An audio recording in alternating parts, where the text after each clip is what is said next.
ഇപ്പോൾ വിജയത്തിനെക്കുറിച്ച് നമ്മൾ ഡിഫൈൻ ചെയ്യുമ്പോൾ പലർക്കും പല ഡെഫിനേഷനായിരിക്കും വിജയത്തിനെക്കുറിച്ച് പറയുന്നത്. അതായത് നമ്മളെ കണ്ണിൽ വിജയിച്ചവരാരാന്ന് ചോദിച്ചാൽ പെട്ടെന്ന് ചോദിച്ചാൽ പറയും നമ്മളുടെ മുന്നിൽ ഇങ്ങനെ തിളങ്ങി നിൽക്കുന്നവർ, സ്റ്റാർസ്, താരങ്ങൾ, സിനിമാ താരങ്ങളോ രാഷ്ട്രീയക്കാരോ പണക്കാരോ ഇവരൊക്കെ ആയിരിക്കും. പക്ഷെ അവിടെ നമ്മൾ കാണുന്നത് ഒരു തലം മാത്രമാണ്. അത് തിളങ്ങി നിൽക്കുന്ന കാലം. മനുഷ്യൻ്റെ പല ഘട്ടങ്ങളിൽ ഒരു ഘട്ടം നമ്മളെല്ലാം ആകർഷിപ്പിച്ച, നമ്മളെല്ലാം മനസ്സിലാക്കി, അയാളെക്കുറിച്ച് അറിഞ്ഞ അയാളുടെ ജീവിതത്തിൻ്റെ ഒരു ഭാഗം. പക്ഷെ എന്ന് ചോദിച്ചാൽ പരിപൂർണമായി സക്സസ്ഫുൾ ആണെന്ന് പറയാൻ പറ്റില്ല. ജീവിതത്തിൻ്റെ പല ഘട്ടങ്ങളുണ്ട്. ഒരുപക്ഷെ ഈ താരം തലയിൽ കൈവച്ചു, അയ്യോ ഞാൻ ചെയ്ത പോലെ ഒന്നും ചെയ്യല്ലേ. ഒരു കഥയിലുണ്ട്, ഒരു വലിയ പണക്കാരൻ പുള്ളി മരണക്കിടക്കിൽ നിന്നുകൊണ്ട് സ്വന്തം മകനെ വിളിച്ചിട്ട് മകനോട് പറഞ്ഞ്, മകനെ ഞാൻ ജീവിച്ച ജീവിതം നീ ജീവിക്കല്ലേ എന്ന്. അത് ഭയങ്കര പണക്കാരനാണ്. പക്ഷെ അവസാന ഘട്ടത്തിൽ അയാൾക്ക് മനസ്സിലായത് അയാൾ ജീവിതം വമ്പൻ പരാജയമാണ്.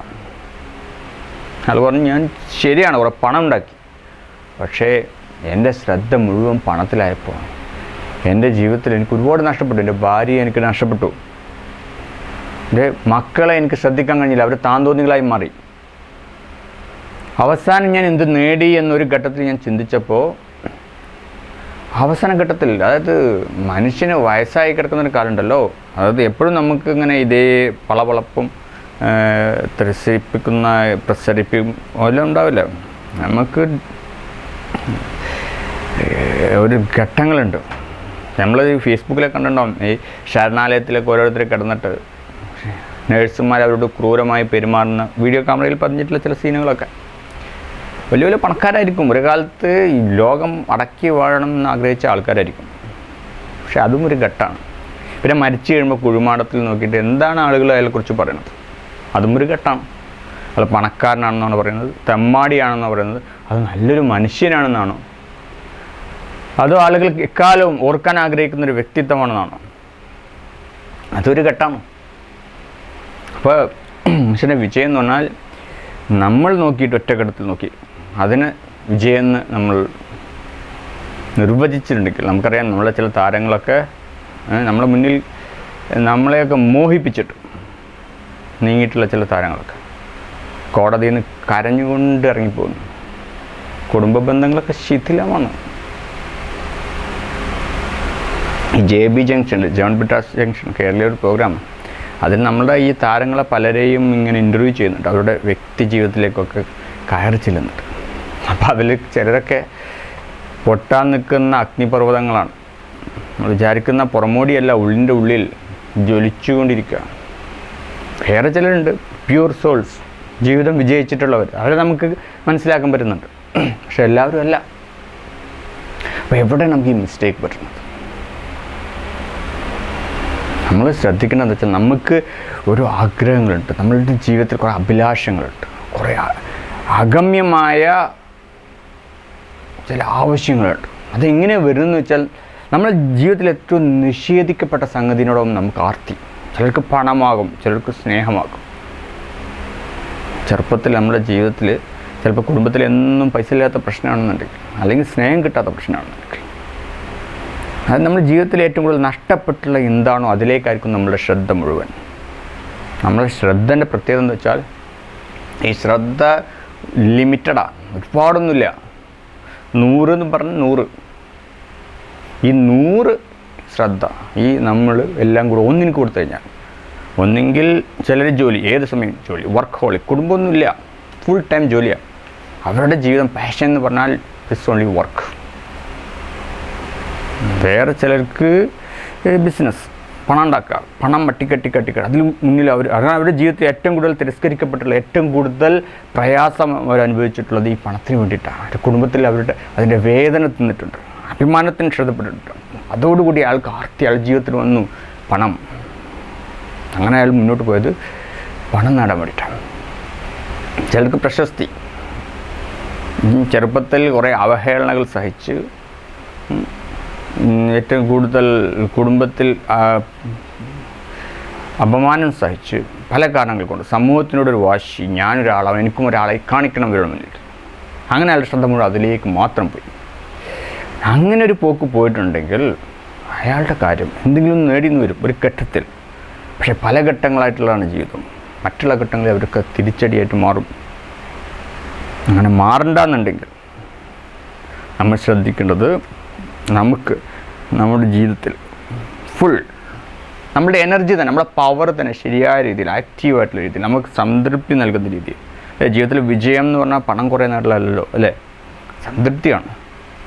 ആ സംതൃപ്തി മുഴുവനായിട്ട് നേടിയ മനുഷ്യനൊന്നുമില്ല. പക്ഷേ പരമാവധി തിരിഞ്ഞു നോക്കി അവസാന ഘട്ടത്തിൽ പറയണം, ഞാൻ നല്ലൊരു ജീവിതം ജീവിച്ചിട്ടുണ്ട്. എൻ്റെ മുന്നിൽ നോക്കുമ്പോൾ ചിരിച്ചുകൊണ്ടിരിക്കുന്ന എൻ്റെ കുട്ടികളതാ, എൻ്റെ ഭാര്യ അതിരിക്കുന്നു, എൻ്റെ കുടുംബം, സമൂഹം, ജനങ്ങളെല്ലാം എന്നെക്കുറിച്ച് പറയുന്നത്.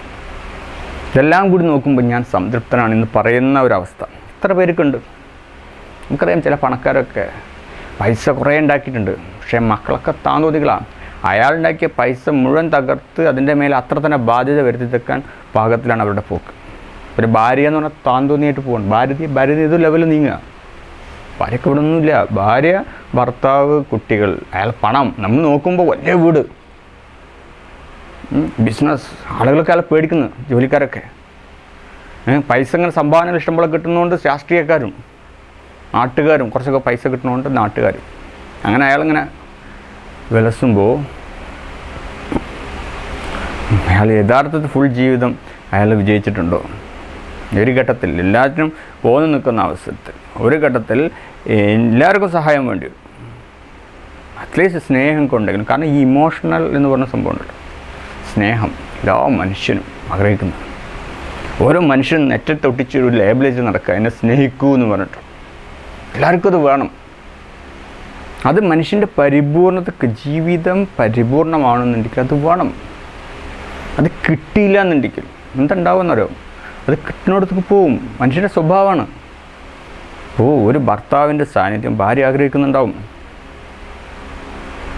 അവരാഗ്രഹിക്കുന്ന ചിലപ്പോൾ അവരുടെ ജീവിതത്തെ ഒരുപാട് ത്യജിച്ചിട്ട്, മക്കൾക്ക് വേണ്ടിയിട്ട്, കുടുംബത്തിന് വേണ്ടി അവരുടെ ആഗ്രഹങ്ങളും അഭിലാഷങ്ങളൊക്കെ മാറ്റി വെച്ചിട്ട് ജീവിതം മുഴുവൻ ഈ കുടുംബം എന്ന് പറഞ്ഞ ഫോക്കസ് ചെയ്ത് നിൽക്കുന്ന സമയത്ത് അവർക്ക് അവരുടെ ജീവിതത്തിലെ അഭിലാഷങ്ങളും ആഗ്രഹങ്ങളും എല്ലാം സംതൃപ്തിയൊക്കെ അവിടെ നിന്ന് കിട്ടണം.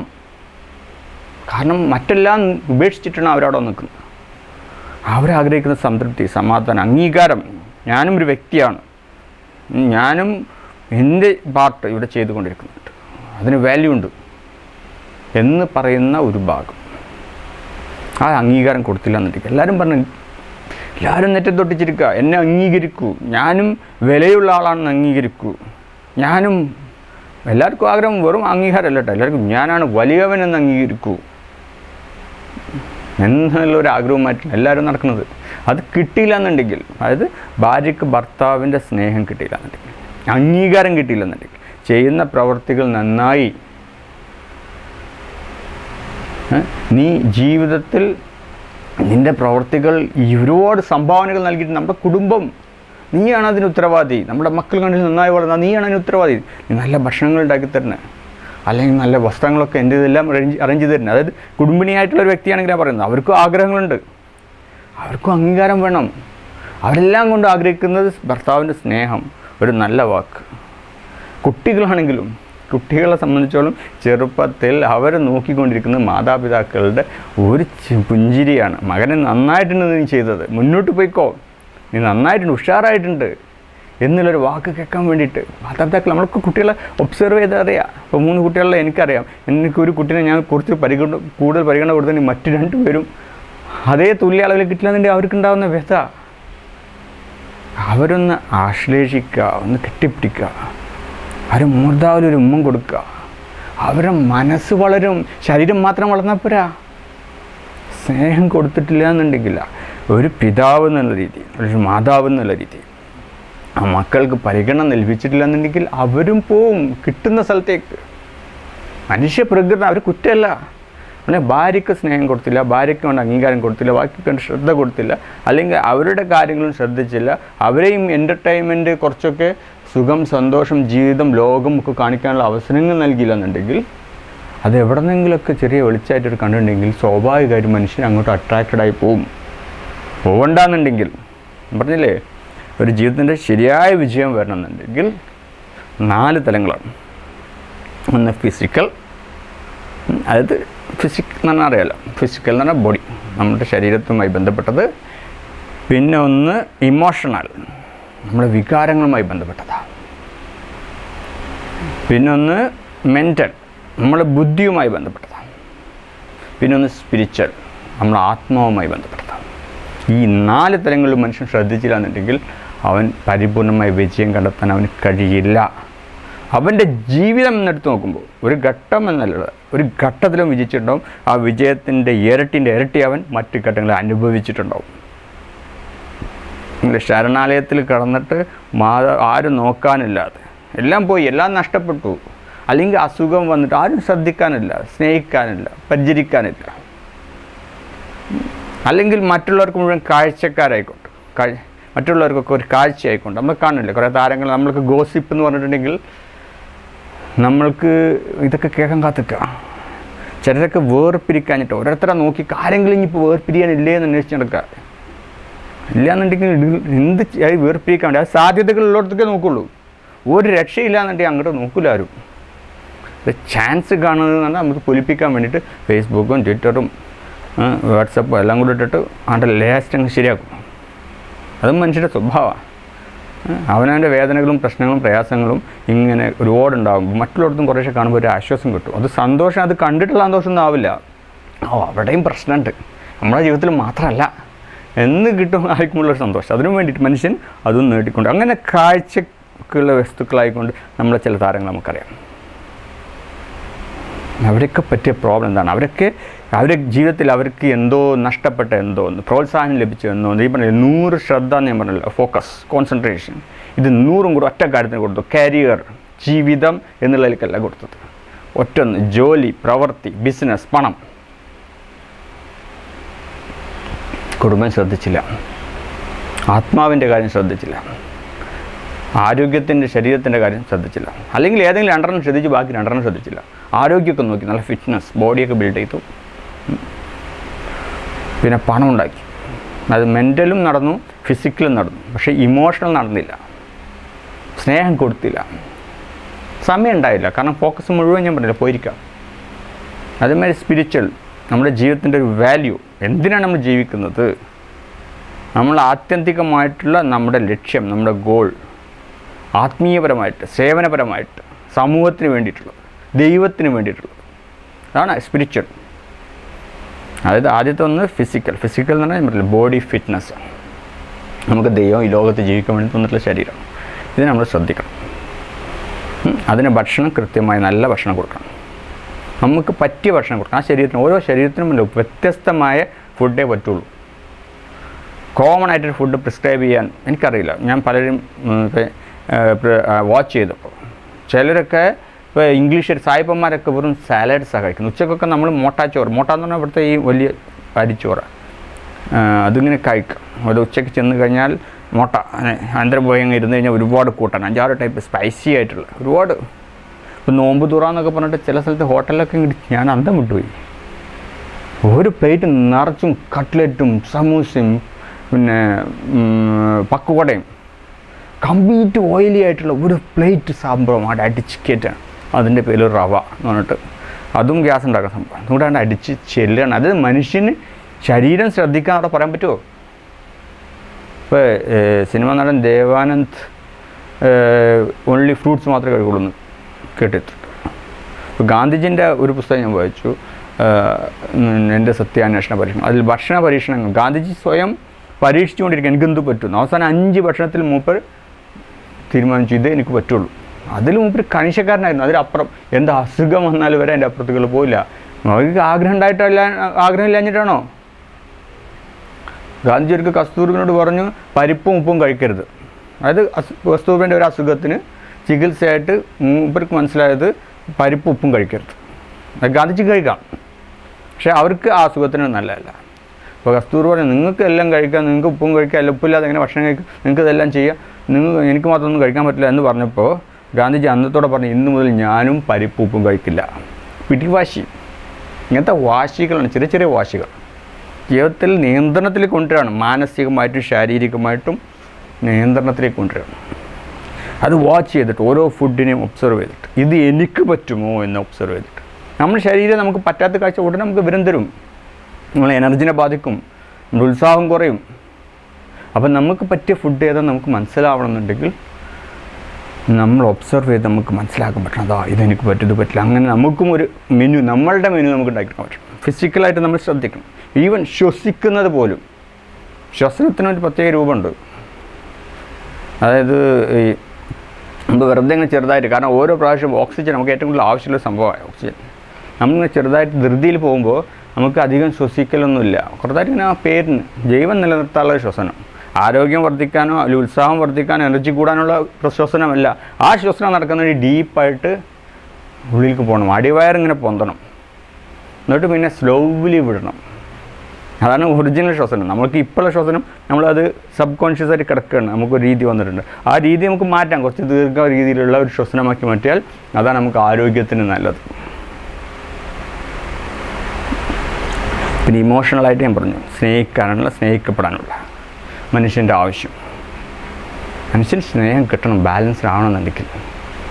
ഒരു ഘട്ടത്തിൽ നമ്മൾ കണ്ണ് മഞ്ഞളിച്ച് നടക്കുന്ന സമയത്ത് എല്ലാം നമ്മളുടെ കണ്ണിൽ മൂടി നിൽക്കുന്ന അവസരത്തിൽ, അല്ലെങ്കിൽ നമ്മളെ ഓരോ ഘട്ടങ്ങൾ, അതായത് അഭിവൃദ്ധി, വിജയം, പദവികൾ, അങ്ങനെ ചുവടുകൾ കയറി മുകളിലേക്ക് പോയിക്കൊണ്ടിരിക്കുന്ന സമയത്ത് നമുക്കൊന്നും ഓർമ്മ ഉണ്ടാവില്ല. ആ സമയം നമുക്ക് ഈ സ്നേഹമൊന്നും ആവശ്യം ഉണ്ടാവില്ല. കാരണം ഒരുപാട് പരിവാരങ്ങളുണ്ട് പുറകെ. കുറച്ച് കഴിയുമ്പോൾ അതൊക്കെ നഷ്ടപ്പെടും. അപ്പോൾ നമുക്ക് ആരാണെന്ന് സ്നേഹിക്കുന്നത് കൊടുത്തിട്ടുണ്ടാവില്ല തിരിച്ച് കിട്ടാൻ.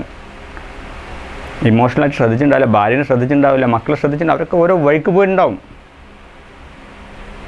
അല്ലെങ്കിൽ അപ്പത്തെ സുഖത്തിനനുസരിച്ച് മൂപ്പര് കുറേ പെണ്ണുങ്ങളെ കൂടെ വേറെ പോയിട്ടുണ്ടാവും. അതായത് പ്ലഷർ, സുഖം അനുഭവിക്കാൻ വേണ്ടിയിട്ട് നല്ല ഭക്ഷണവും പെണ്ണും കള്ളും ഒക്കെ കയറ്റുന്നത് ജീവിച്ച് പോയിട്ടുണ്ടാവും. ഈ ഒരു സ്നേഹം എന്ന കാര്യം അവിടെ ശ്രദ്ധിച്ചിട്ടുണ്ടല്ലോ, സ്നേഹത്തിനൊന്നും വിലയില്ല എന്നുള്ള അവസ്ഥയിൽ അങ്ങനെ പോയിട്ടുണ്ടാവും. അത് ഇമോഷണൽ എനർജിൻ്റെ കാര്യം ശ്രദ്ധിച്ചിട്ടുണ്ടാവില്ല.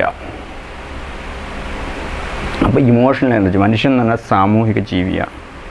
ഒരു അടിത്തറുണ്ട് മനുഷ്യൻ്റെ ജീവിതത്തിൽ. പല ഘടകങ്ങളാണ് മനുഷ്യൻ. മനുഷ്യൻ എന്ന് പറഞ്ഞാൽ ഒരു ബാല്യകാലം, കുട്ടിയാണ് അല്ലേ, കൗമാരം, പിന്നെ അയാളും ഒരു വ്യക്തിയായി മാറും, അയാളും ഒരു പിതാവായി മാറും, പിന്നെ കുറച്ച് മുത്തച്ഛനായി മാറും, അത് പിന്നെ ഭർത്താവായി മാറിയിട്ടുണ്ടാവും, പിന്നെ പിതാവായി മാറിയിട്ടുണ്ടാവും, പിന്നെ മുത്തച്ഛനായി മാറിയിട്ടുണ്ടാവും. പിന്നെ സമൂഹത്തിന് അയാളെക്കൊണ്ട് കുറേ ആവശ്യങ്ങളുണ്ട്.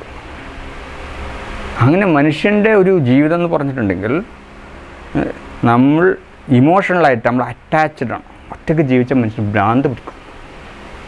എനിക്ക് ഞാൻ എന്താന്ന് പറഞ്ഞിട്ട് ആരും പോയിട്ടുണ്ടെങ്കിൽ അയാൾക്ക് ഭ്രാന്ത് പിടിക്കും. അത്ര അഗ്നിപർവ്വതങ്ങളെ നമ്മൾ പറഞ്ഞില്ലേ, ഞാൻ പറഞ്ഞില്ലേ, അവരെ കാണുമ്പോൾ പുറം മൂടിയിട്ട് ഇങ്ങനെ ടച്ച് പൊറിപ്പിച്ച് വെച്ചിരിക്കുകയായിരുന്നു. രാത്രി അങ്ങോട്ട് വീട്ടിൽ കത്തിക്കഴിഞ്ഞാൽ ആ വെള്ളം കൂടി അങ്ങോട്ട് ഇണപുഴയ്ക്ക് ഒഴുകാൻ വേണ്ടിയിട്ട് കുറേ, അല്ലെങ്കിൽ വെള്ളം അടിക്കും, ബോധം പോകണവരെ വെള്ളം അടിച്ച് കിടന്നു. അവസാനം എന്തെങ്കിലും ഒരു ന്യൂസ് നമ്മൾ കേൾക്കും. അത് ഇമോഷണലായിട്ട് അതൊരു ഭാഗം. പിന്നെ മെൻ്റൽ എന്ന് പറഞ്ഞാൽ നമ്മളെ എപ്പോഴും പുരോഗതിക്ക് വേണ്ടി നമ്മൾ ശ്രമിച്ചുകൊണ്ടിരിക്കണം. നമ്മുടെ തലച്ചോറിന് എപ്പോഴും നമ്മൾ വെല്ലുവിളികൾ സൃഷ്ടിച്ചുകൊണ്ടിരിക്കണം, പുതിയതായിട്ട് പഠിച്ചുകൊണ്ടിരിക്കണം. നമ്മൾ ഏതെങ്കിലും ഒരു സമയത്ത് നമ്മൾ വിചാരിക്കണം, എൻ്റെ ജീവിതം എന്ന് പറഞ്ഞാൽ എനിക്കൊന്ന് വിശ്രമിക്കണം, എനിക്കൊന്ന് റെസ്റ്റ് എടുക്കണം, എനിക്കൊന്ന് സ്വസ്ഥമായിട്ടിരിക്കണം, എനിക്കൊന്ന് ജീവിക്കണം, എനിക്കൊന്ന് ആസ്വദിക്കണം എന്ന് മനുഷ്യൻ ഈ അവസ്ഥയ്ക്ക് എത്തുന്നു. ആസ്വദിക്കണം എന്നുള്ള അവസ്ഥയ്ക്ക് എത്തുന്നു. അന്ന് മുതൽ ഞാൻ പുറകോട്ടടിക്കുക. അങ്ങനെ സംഭവമില്ല. ചെറിയ മണിമുത്തുകൾ ഇടക്കിടക്ക് വീണ് കിട്ടും. സന്തോഷവും വിജയവും ജീവിതത്തിൽ ആസ്വാദനങ്ങളൊക്കെ ഈ പറഞ്ഞൊക്കെ വീണ് കിട്ടും. അവിടെ നമുക്ക് അത്ര മാധുര്യമുള്ളതായി മാറുന്നത് നമ്മളുടെ ഈ പ്രയാസങ്ങൾ അടി കിടക്കുന്നതുകൊണ്ടാണ്. ഈ പ്രയാസങ്ങൾ അവിടെ ഇല്ലാത്തടത്തോളം കാലം നമുക്കിതിൻ്റെ മാധുര്യം നമുക്കത് മനസ്സിലാക്കാൻ പറ്റില്ല. പിന്നെ പ്രഷർ എന്ന് പറഞ്ഞിട്ടുണ്ടല്ലോ, ഒരു ഘട്ടം വരെ അമിതമായ പ്രശ്നമല്ല, അത് നമുക്ക് വേണം. ഈ പ്രഷറാണ് നമ്മളിങ്ങനെ ബൗണ്ടറി വലുതായിക്കൊണ്ടിരിക്കുന്നത്. നമ്മളുടെ ആ ഒരു നമ്മളുടെ സുഖകരമായ ജീവിതം നമ്മൾ വിചാരിക്കുന്ന സംഭവം ഉണ്ടല്ലോ, നമ്മളുടെ വ്യാപ്തി, നമ്മളുടെ ഒരു സാമ്രാജ്യം നമുക്ക് പറയാം, അതിനെ ബൗണ്ടറി കൂട്ടണത് ആ പ്രഷറാണ്.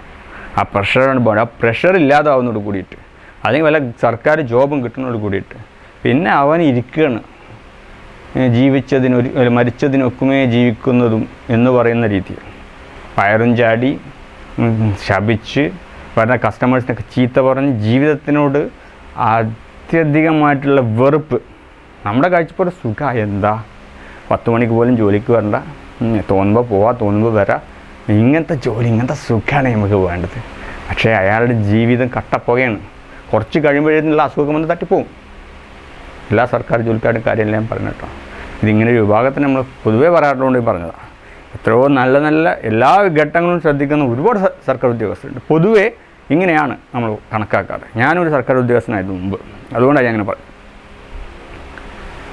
അപ്പോൾ നമ്മൾ ശ്രദ്ധിക്കേണ്ടത് മെൻ്റലി നമുക്ക് എപ്പോഴും ഇങ്ങനെ ചാലഞ്ച് ചെയ്യണം. പുതിയ കാര്യങ്ങൾ, പുതിയ അറിവുകൾ, പുതിയ പുതിയ വെല്ലുവിളികൾ, ഇതുവരെ എക്സ്പ്ലോർ ചെയ്തിട്ടില്ലാത്ത ജീവിതത്തിൻ്റെ വിവിധ ഘട്ടങ്ങൾ, അവിടേക്ക് നീങ്ങാനുള്ള അഗമ്യമായിട്ടുള്ള ഒരു പ്രയത്നം, അതാണ് മെൻ്റൽ എനർജി നമുക്ക് കിട്ടണമെന്നുണ്ടെങ്കിൽ. പിന്നെ ഫൈനലി സ്പിരിച്വൽ എനർജി. സ്പിരിച്വൽ എന്ന് പറഞ്ഞാൽ ആത്മീയമായിട്ടുള്ള ഇതും ആവശ്യമാണ്. അത് ആത്യന്തികമായിട്ട് ലക്ഷ്യം. ഞാനിവിടെ വന്നത് കുറേ മെൻ്റൽ എനർജി ഉണ്ടാക്കാനും, കുറേ ഫിസിക്കൽ എനർജി ഉണ്ടാക്കാനും, ഇമോഷണൽ എനർജി ഉണ്ടാക്കാനും അല്ല. ആത്യന്തികമായിട്ട് ജീവിതത്തിനൊരു ലക്ഷ്യമുണ്ട്, ഒരു പർപ്പസ് ഉണ്ട്. അതാണ് ആത്മീയതയിലുള്ള നമ്മളുടെ അന്തിമമായിട്ടുള്ള ലക്ഷ്യം, വിജയം എന്ന് പറയുന്നത്. അയാളുടെ പ്രവൃത്തി, അയാളുടെ കോൺട്രിബ്യൂഷൻ, അയാളുടെ സംഭാവന, സമൂഹത്തിന് എന്ത് ചെയ്തു. ആത്മാവ്, ശരീരം നശിച്ചാലും ആത്മാവ് നിലനിൽക്കുന്നുണ്ടല്ലോ, ആ ആത്മാവിന് വേണ്ടി എന്ത് ചെയ്തു, ദൈവത്തിന് വേണ്ടി എന്ത് ചെയ്തു, അയാളുടെ ജീവിതം കൊണ്ട് അയാൾക്കല്ലാതെ മറ്റുള്ളവർക്ക് എന്തൊക്കെ നേട്ടങ്ങളുണ്ടായി. ഇതാണ് സ്പിരിച്വൽ.